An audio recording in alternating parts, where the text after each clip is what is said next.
Okay, I want to welcome you to the owner financing module. This is the module where we talk about creating no qualifying financing so that we can pass on to the end consumer without taking them to the bank.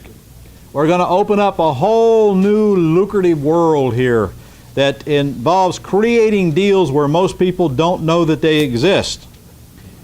When I say creating owner financing, or when I say structuring seller financing, first thing that we have to make sure you understand is that it does not necessarily mean that we're talking about owners taking back a mortgage or a trust deed and taking back monthly payments.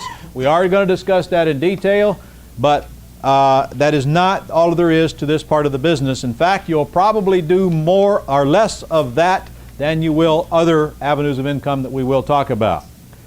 When I say constructing no qualifying financing, it is the business of creating financing to purchase, allowing you to sell, acting as the bank, receiving monthly payments without the use of any lending institution involved. The offer to purchase is structured so as to market to sometimes non-qualified buyers by bank standards.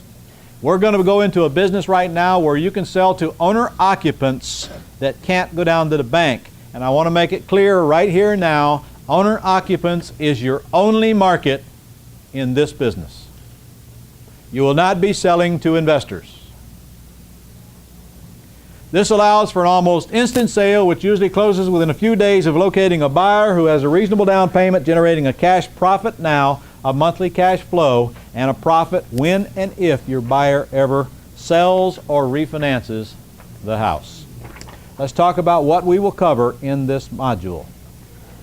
What do we mean by creating financing? We just talked about that, why you should learn to use it, what you need to do business, what you'll need to know to do business, where it'll work, how do we make money at it, the advantages and the disadvantages, and how and when to avoid the due on sale clause. The due on sale clause is not going to keep us from doing business, and I'm going to show you how to make sure that it doesn't. What are our target properties and conditions, and why we should work in the higher price range houses. How to protect ourselves, step-by-step process from beginning to end. We're going to talk about the most common mistakes that students make, or that non-students make who should have been students.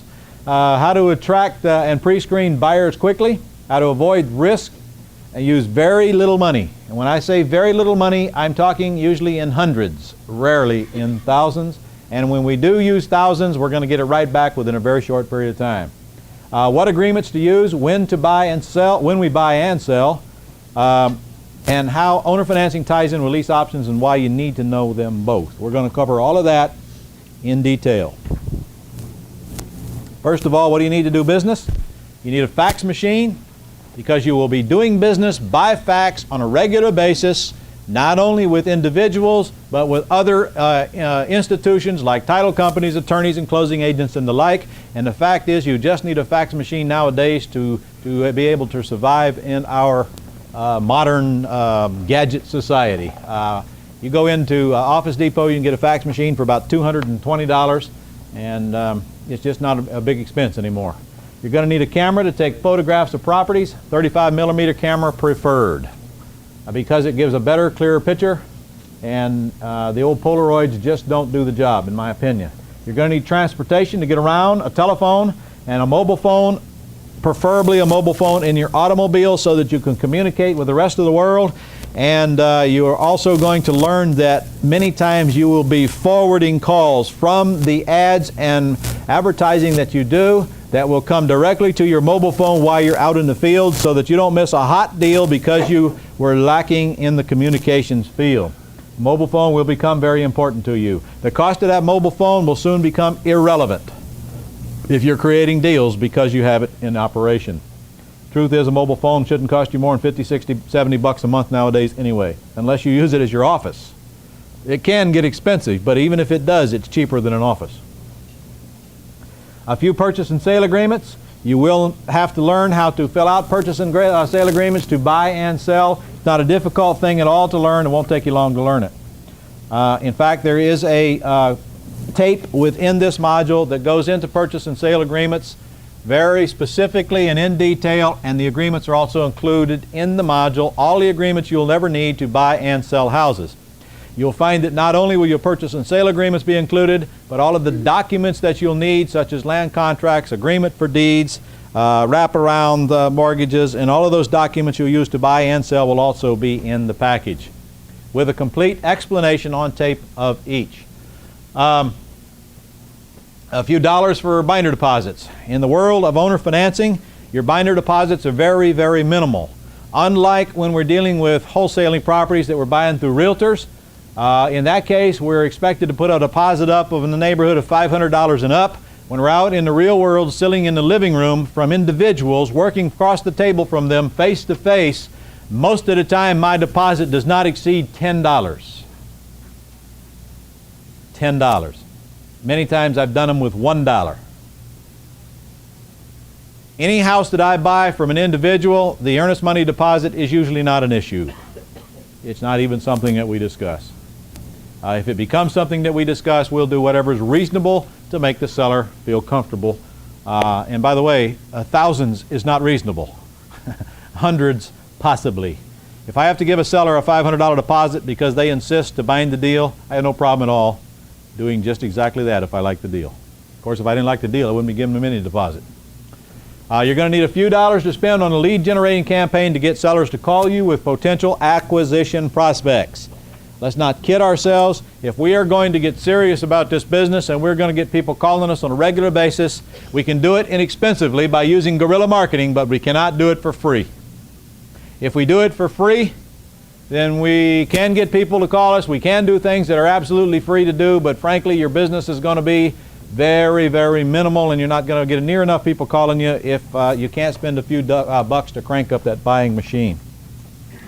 And we are going to discuss that buying machine in detail. What you'll need to know to do this business is how to get sellers to call you with houses for sale, and we're going to talk about that. As I just discussed, that is cranking up your buying machine.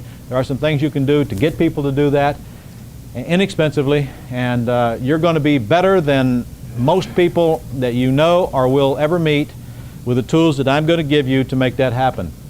I'm not only going to teach you how to get people to call you, I'm going to actually give you the tools to do it. It's included in your package. Everything you need, all you've got to do is fill in your phone number and change whatever you like and utilize the tools in the manner which I give them to you. You're going to learn how to pre-screen those incoming leads so you spend time working only on qualified prospects. We're going to spend our time dealing with motivated sellers who want to deal with us. We're not going to spend time trying to make people motivated that aren't motivated. One of the first things that we'll have to learn in this business, folks, is that we have to deal with those folks that are motivated. Now, they don't have to be distressed. They don't have to be ready to blow their brains out. But they do have to be motivated enough to be flexible with us to work something out that makes sense to them and that works for us. If they're not to that point, and if the only motivation that's in their mind is they'll give us a few extra days to close as long as we pay all cash and pay retail price, they're not prospects, they're not going to work, and we're going to get rid of them quickly. Unfortunately, most of the leads that you produce are not going to be motivated sellers. So it's your responsibility to weed through them quickly by asking them a few key questions, which we will discuss. That'll separate them quickly, and then we'll get on to dealing with the ones that are motivated. We're going to spend our time seeking those out, eliminating the rest, and making deals with people who want to deal. You'll have to learn how to structure offers and solutions to increase your acceptance ratio, to overcome objections, and pave the way for an easy sale to your buyer without risk of loss to you.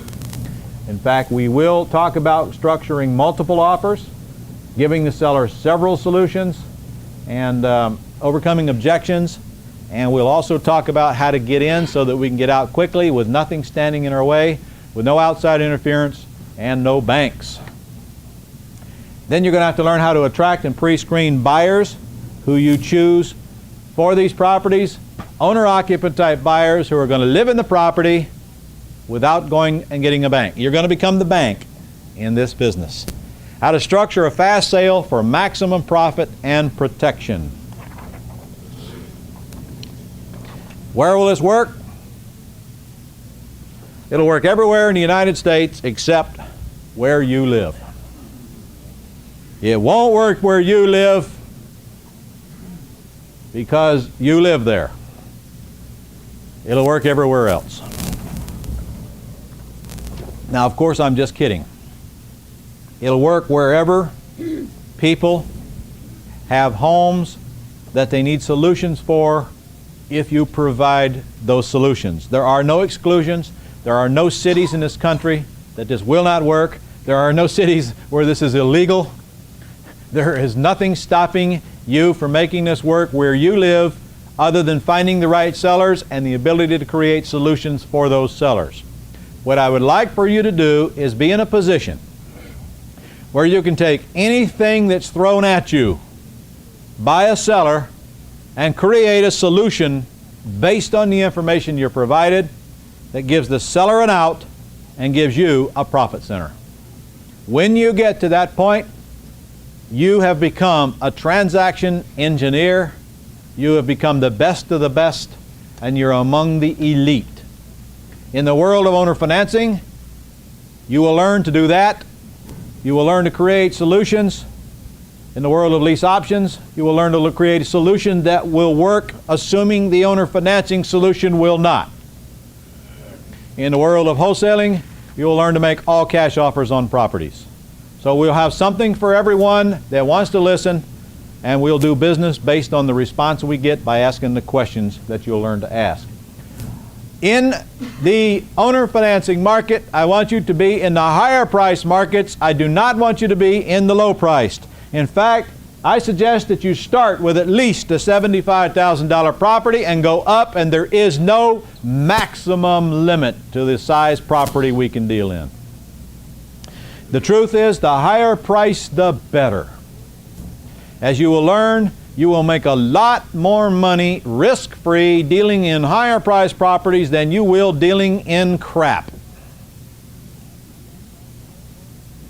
Now, I live in Jacksonville, Florida. The median price range house here is about $115,000 to $20,000.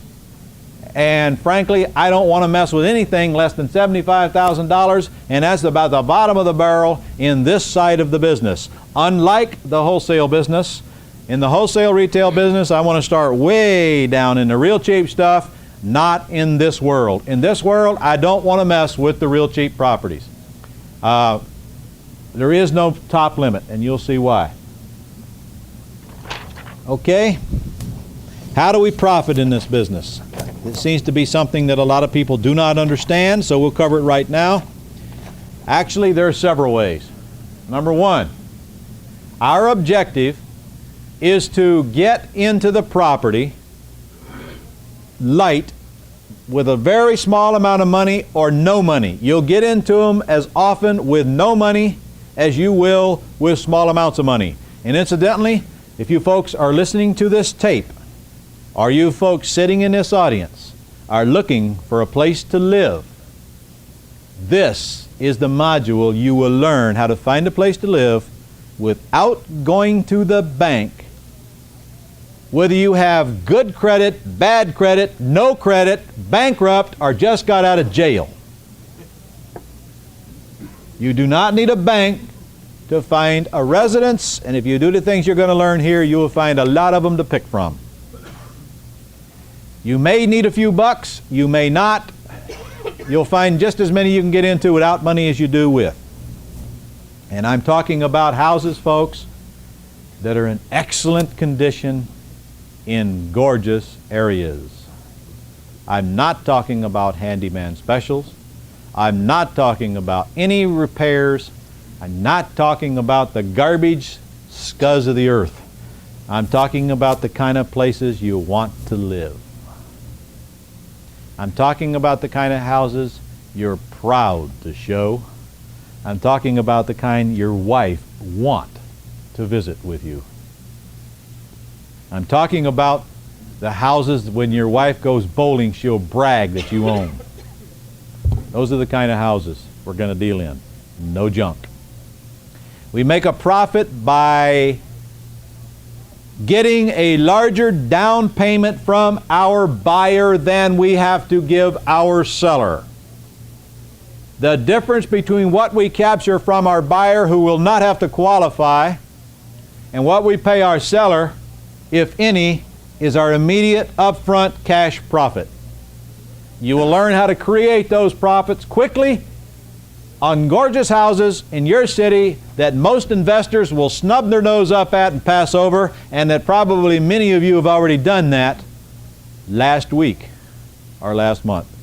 In fact, some of the things you're going to learn in this course are going to make you feel queasy when you look back and see how much opportunity you've already walked past. The second avenue of income is the payment spread. We're going to act as the bank here, and we're always going to be working to create a strong, passive, monthly cash flow from the difference between what our buyers pay us monthly and what we pay out to our sellers or to their lenders. This is a monthly spread that will come in whether we are at working, whether we're not working. This is the money that's going to come in every month, whether we're sick, whether we're well, whether we're here, whether we're in a hammock in Tahiti, or whether we're dead. This is an income that's going to survive us and pass on to our heirs once we've set it up. We don't have to get out of bed every month and work for this income. The third avenue of income is the back-end spread. There is going to be a difference between what we pay our sellers as a purchase price and what we sell to our buyers as a sales price. That, less what we've already collected from our buyers, will be our back-end profit. And you will learn that when I sell properties with owner financing in gorgeous condition in nice areas, I never sell them for what they're worth. I always sell them for 10 to 25% more than they're worth. And the fourth avenue of income, and many times the most lucrative, is the possibility of discounting the seller carryback note that you created the day you bought the property when your buyer goes out and refinances or sells the house to a new buyer who goes and gets a new loan. There have been many times when I have made more money by discounting the note that I owe than I ever made when I sold the house. And you will learn to do that. You will learn why sellers do it. You'll learn how to motivate them to do it. And you will learn that it is one of your biggest profit centers in this portion of the business. Okay. What are the advantages of the business of dealing with private owners and trying to create no qualifying transactions to put your buyers in? Advantage number one, you have multiple paydays in some cases, and they are much larger than paydays in the wholesaling business. The wholesaling business is a business where you get one check for several $1,000s and you're done. In the owner financing business, you will learn to create not only larger paydays but multiple paydays, as we just discussed. There's more than one avenue of income, and you will get income long after you've done the deal. In this particular part of the business, you have several ways of making money. You do the deal once and the profits just keep on coming, and that's one of the reasons why I really like this part of the business. I only have to work once and get paid several times, unlike the wholesale business. You have a vast market for resale to non-qualified buyers.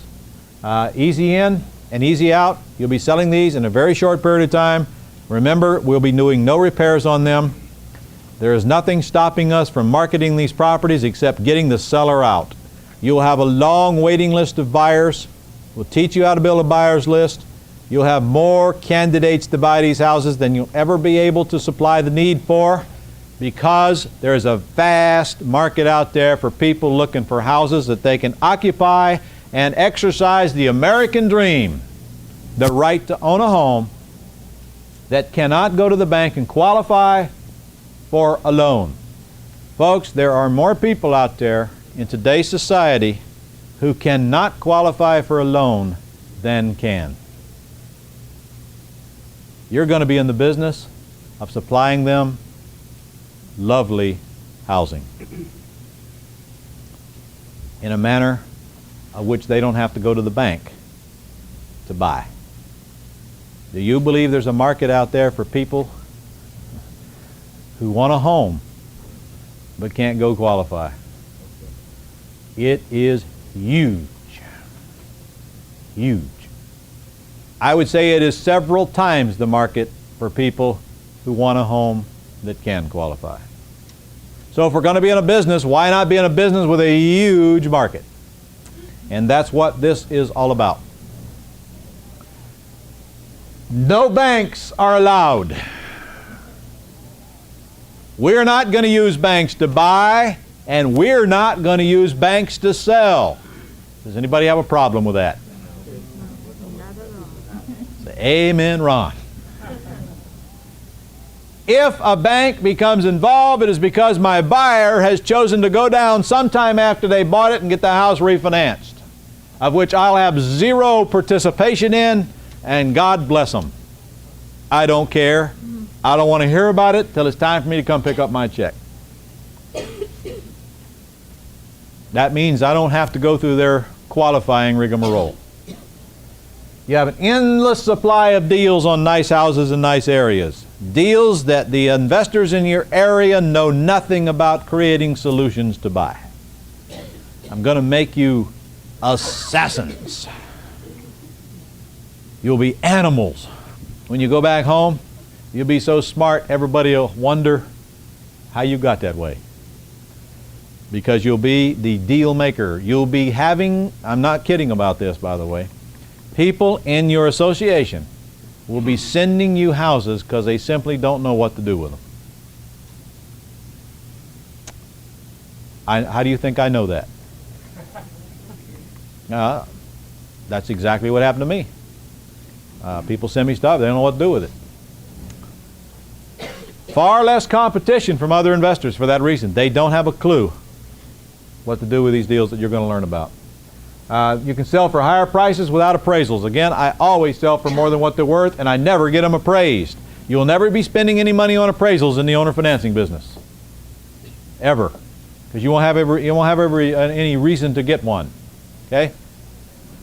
No costly entanglements from surveys, termite reports, contractors, PMI insurance, underwriters, and all that other crap that goes along with dealing with banks. If there is ever a survey taken, it's because the buyer requested it at their expense, and I don't care if they get it done or not. I have never had I never, in all my career, had a buyer go get a survey on a house they bought with owner financing. Nor have I ever had one get a termite report, nor have I ever had one get a appraisal. Never. Now, if they want one, it's certainly their option. They can go do whatever they want. It ain't going to change the deal any, and they can pay for it. I won't stop them. Couldn't if I wanted to. But frankly, you'll find that when you provide an opportunity for people to buy a house and they don't have to go to the bank, all of that junk is the least of their concern.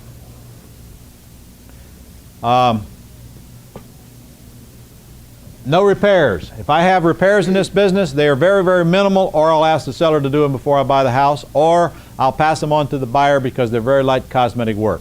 And that will be the case. Sometimes I will always ask the buyer to do a little bit of work on the property, and I'll give them something in exchange, maybe a little bit of reduction in price or whatever. You'll not need any credit. You'll certainly not need any credit for you to buy, because you will never be going down to the bank and getting a loan. You will not need any partners. If you had a partner, for the life of me, I can't figure out what they can contribute to the partnership, because you won't need any money. If you do, it'll be a very minimal amount, so therefore you don't need a partner.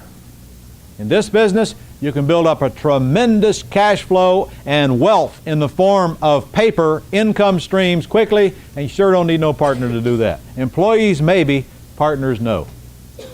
Very little money needed, very little or none. And with little or no risk if you do it properly. And if you hang around me, you'll do it properly or I'll haunt you. Because the last thing in the world we ever do is go sign personally on notes to sellers and risk everything we own just to make money in real estate. Not required, not going to happen. It's just not the way we do business. And in the owner financing world,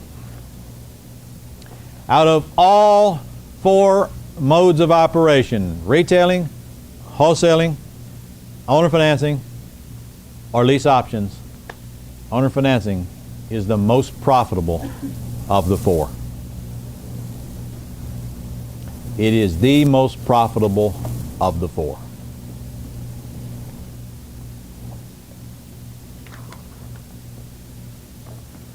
However, there are disadvantages, and we should discuss those. Number one, you have to have face-to-face confrontation with the seller. You cannot negotiate deals through realtors because, remember, in this business we don't use realtors.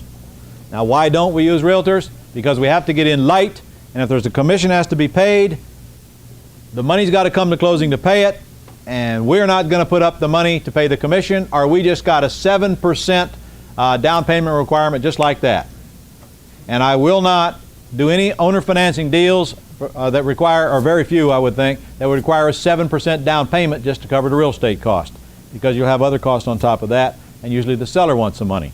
So it just eliminates realtors from this part of the business. Now, there are exceptions to that rule, but for the most part, you're going to be dealing directly with the seller. So that means that you are going to have to learn to talk to people. If you're shy, timid, and bashful, it's going to be a little bit more difficult than wholesaling houses and buying junkers. If you're not, or if you're willing to improve, it's not difficult to talk to people, because you're not going to learn any magical negotiation secrets from me. You're going to learn to lay it on the line with the seller, tell the truth, tell them like it is, tell them why you can or cannot do what they request, and let the chips fall where they may. That's the only way I know to buy houses. That's the only way I know to make it happen. That's the only way I know to get the respect of the seller, and that's the only way I know to teach you. Through buying almost 1,000 single-family houses, that's all I've ever done, is tell it like it is, and I find out more often than not that's all the seller wants to hear. So we're going to learn some questions to ask to get us to that point very quickly. This business requires a higher level of knowledge of structuring offers than the wholesaling business or the lease option business. There's so many ways that we can create deals here. There's so many kinds of financing that we can do. It will take a while longer to learn all of the ways to construct offers, because there is so many more ways to do business within this realm we call owner financing. It's just not as simple as going and paying cash for a house. That's a very simple solution to come up with. It's going to take more thought, more creativity, and more experience to create different forms of different types of offers in this business. However, it doesn't take a lot of experience to create some basic offers. You'll pick up the rest as you go. We cannot expect you to learn how to be professionals from day one. It takes a little practice, takes a little experience. You will get enough in this module to get good enough to go out and start doing it on your own. You'll pick up some other tidbits along the way. Again, this part of the business does not always require the seller to owner finance. Such as in cases where there's very little equity, where you just take over the existing loans subject to, or where you assume no qualifying loans. Even if you never find a seller who will owner finance, even if you never get an individual to take back his equity in monthly installments, there's enough money in this side of the business to make you rich. Because you're going to get good at creating solutions that nobody else can. This business requires more time than wholesaling and is more difficult to leverage your time. The good part about wholesaling is that you can go out and you can get realtors to make offers. Not true in this. You really should be the one constructing the offers. This is even one part of the business that is difficult to delegate, difficult to train someone else to do. Not impossible. I've done it with several folks, but it is much harder to learn, as I just said, than going out and making offers on junkers.